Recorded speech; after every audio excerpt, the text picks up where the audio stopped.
figure that many of you weren't around in 1960 when the Mission Impossible television series was debuted. Some of you probably so. Excuse me. But for those of you who weren't here then, let me give you just a quick synopsis. There was a special agent who was given a special impossible assignment, and he was told that he could use carte blanche whatever personnel or supplies he needed to accomplish the mission. And it was always something very impossible, and of course he always accomplished it. So today I want you to hear my mission. Good morning, Glenna. I have a mission for you. If you decide to accept it, that mission is this: to live God's love by inspiring health, wholeness, and hope. He always had a little tape recorder or a phonograph, so I'm quite authentic. And when I came to Feather River Hospital, I accepted the mission. I was excited about the opportunity of sharing God's love because that had been always a passion of mine, something that was actually at the core of my nursing career. What I didn't realize that there would be so many challenges. The machine is a huge challenge. Do you know what I mean by the machine? The technology, that they're always inventing better ways for me to do my work that don't feel like better ways. They feel like boat anchors. The busyness of the nursing unit, the constant churn that I experience as we're getting new admissions and sending people away. There are distractions galore, and keeping focused on mission is challenging. There are three things that I'd like to share with you today that are anchors or cores for the mission work that I do. The concept of living God's love by inspiring health, wholeness, and hope. The first is that I really want to be a listener to my patients. We live in a society where people are used to being a distraction, or at least having the people that they're interacting with being distracted. How many of you have tolerated having someone look at their cell phone while they're talking to you? It doesn't feel very much like you're being attended to. Or you've grown accustomed to pushing 1, 3, 5, 7, 9 to get to where you want to talk. And so as I began to reflect on the kind of situations that our patients were in, I recognized that indeed they were people who probably felt very unattended to, even though they were here in the hospital, because we nurses and other staff are on a mission to accomplish our tasks, to get the day done, to pass report to the next shift. Meanwhile, that person in crisis may feel as though no one has really paid attention to them. And so I determined that I would take my gaze off of my computer for a little while and look eye to eye with my patients and try to hear what they were saying, not only with my ears, but also with my heart. And sometimes it means squatting down beside their bedside so that I can be more eye level with them, and then listening to what they want to tell me. Yesterday was a story that evolved out of a crisis. I had a patient who, from the cardiologist, got this diagnosis: your heart function is 10 to 15%. You can imagine what that means. And as he faced his future, I think a lot of thoughts were swirling around in his head. The cardiologist proceeded to investigate the cause. He said, sometimes this happens because of poor circulation to the heart. Sometimes it happens because people use methamphetamines or cocaine. Do you do drugs? No. And the doctor went on a few other things in order to tox screen. Well, guess what? The tox screen came back positive. I saw that. The next day, the hospitalist came to the bedside. I showed it to him. And he went and said, "So I understand you've gotten some bad news." The man said, "Yes." And the hospitalist said, "So do you do drugs?" "No." He said, "Well, your urine tells us a different story." And the man began to eke out just a little bit of his experience. The doctor turned around to go, and then I asked him, Is this something that he can expect some recovery from? And the doctor kind of shook his head and said, no, I don't really think so. We can enhance his quality, but we can't change his heart. And I was inclined to turn and go with the doctor, but that voice within said, no, go back to the bedside. And so I knelt down or squatted down beside the bed, and I said, this is some big news for you, isn't it? And he said, yes. I said, how are you feeling with this? He said, well, I said, are you afraid? He said, yes, I am. And I could see inside his mind a decision being made. Shall I go with the facade, or shall I go with being real? And he chose the real path. And he said, I only did meth a couple of times this time, but 8 years ago, I did meth for 10 years. And when I came to the hospital, I knew that very likely the reason that I was here was because of what I had done. He said, I feel terrible about it. I quit smoking a week and a half ago, and now I'm not going to do meth anymore, but I can see my future is not bright. The conversation veered toward a few other things, and in that conversation came up faith. He told me that he had gone to my church. I didn't know that. He told me that he had already thought about his end-of-life decisions. He told me, I want to be a do not resuscitate. He told me so many things about why he did meth, about what prompted his decisions, and about the regrets that he had. And then I asked him if I could pray with him, and he was so receptive to it. So we prayed together. And you know, for the first time in taking care of him for 2 days, I saw a smile on his face. And it was such a rewarding experience because I knew that 5-minute conversation had changed the course of his hospitalization.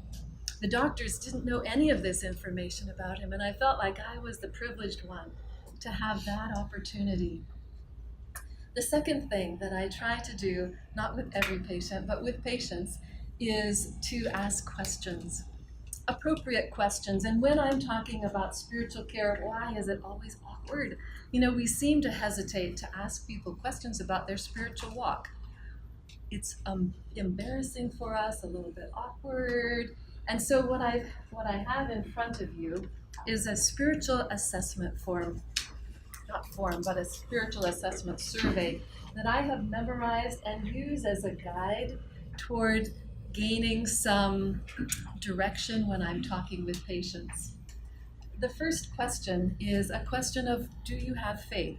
And now this isn't just out of nowhere question. If I've had a conversation and I hear them say anything that sounds like there's a need or a crisis or a help, I'm in trouble, I will ask them a question about faith. Do you have faith? Do you have a strength system? Do you have support that you can rely upon during this time of crisis? Most of the time they will say yes. Then I ask them how important that source of strength is. How much do they access it? Oftentimes people will say, oh, it's very important to me. Sometimes they will say, yeah, it's important, but not that big a deal. The next question is, do you have a community of supporters? Why might I want to ask that question?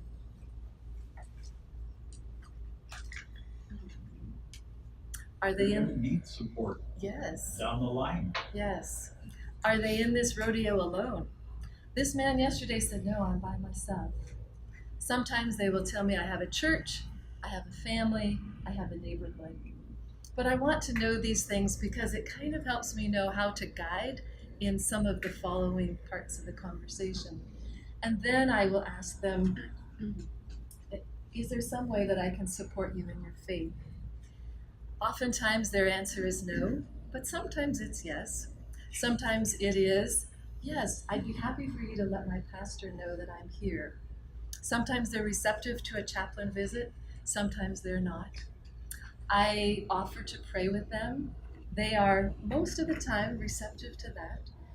Sometimes they express a willingness to read the Bible. Did you know that in every patient room there's a Bible in the top drawer of the nightstand?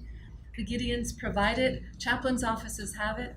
I don't know about you, but the ones that are in the drawer are too small print for me, so the chaplain's office has larger print. And this is the big news of the day, trivia question. Did you know that the chaplain's department has a bag full of dollar store glasses, readers, so that little old ladies that forgot their reading glasses at home can access them through the chaplain's department, free pair for reading their Bible. And as a result of these kind of conversations, I feel like I can make some progress in providing them support. My purpose in doing spiritual care assessment isn't so that I can chalk up points. It's so that I can help to support them during their hospital stay. And I don't know about you, but can you imagine about 2 o'clock in the morning, having the ambulance come to your house and whisking you off to the hospital? Did you remember to bring your Bible? Did you remember to bring your devotional reading? Did you remember to bring even your toothbrush? No. So this is some small way that I can help them to get a little more anchored while they're here at the hospital. And the third thing that I want to do with those who are receptive is to pray for patients. Not only do I pray with them, but also for them. At the beginning of the day, when I'm at home, I pray. On the way to work, I pray.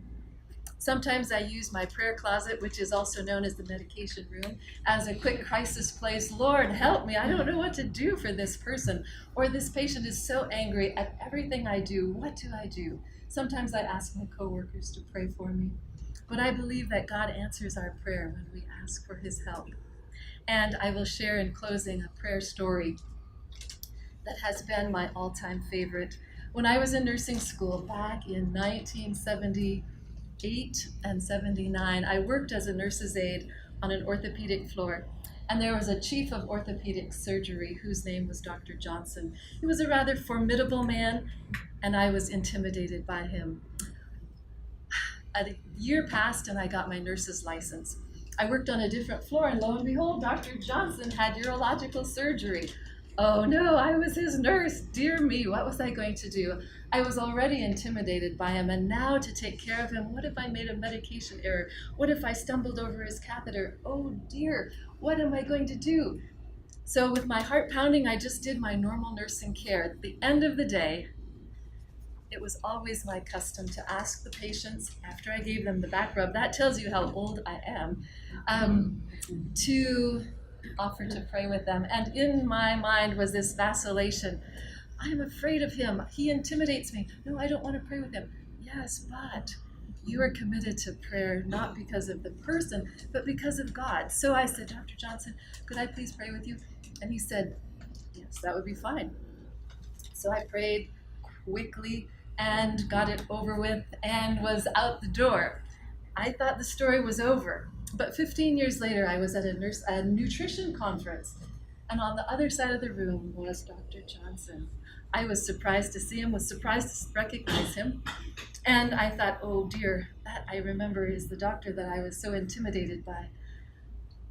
To do nothing. I didn't do anything. I just stood and talked with the speaker. And then I felt a tap on my shoulder. Guess who it was? Dr. Johnson. He said, I don't know if you remember me. He said, but I want to thank you for the nursing care you provided me. But more than anything else, I want to thank you for praying for me. It still brings tears to my eyes because that was 15 years later. And my fearful little prayer had made a difference for him. And so I want to remind you that we can make big differences in people's lives by simple little things. This is a mission that's a privilege to be part of.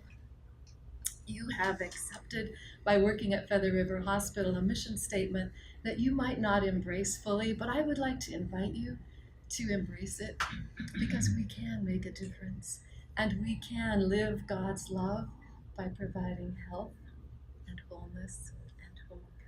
Thank you.